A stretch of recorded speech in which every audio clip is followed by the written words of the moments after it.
And we have time for 2 audience questions, please. Hi, Mr. Albom. This is such a bucket list moment for me to be here. So Thank I you. wrote down what I wanted to say so I don't mess it up. All right. My name's Brian Stoll, and I've considered you to be a mentor and a guiding light throughout the past 10 years of my life. In 2012, my father passed away from a 6-year battle with colon cancer, and it was your novels which comforted me. And when it was time for me to eulogize my father, it was the well-known words you shared of Maury Schwartz that began my eulogy and is how I view the death of a loved one. Death ends a life, not a relationship.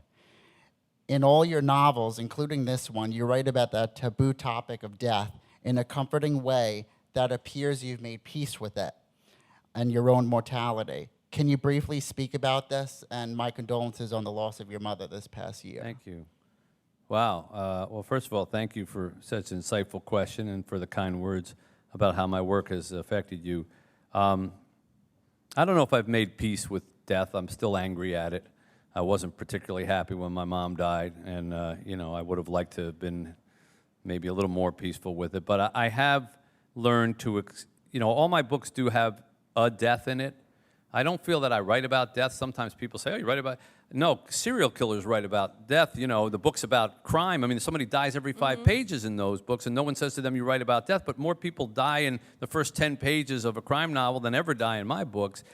But I try to use death to reflect on life, and that I have learned something about.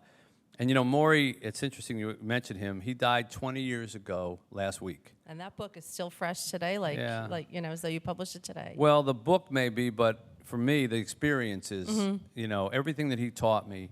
And, Maury, when I wrote that book, I've had people come up, not dissimilar to you, who have said to me, that book changed my life. And I would say to myself, how does a book change your life? I mean, it's just a book.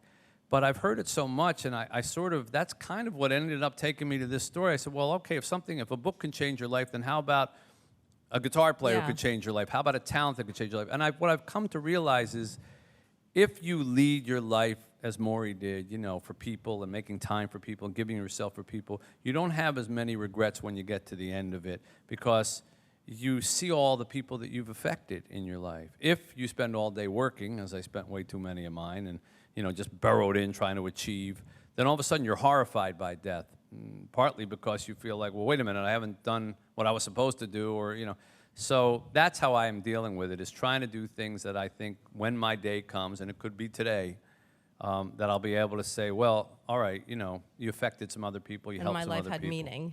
Hopefully.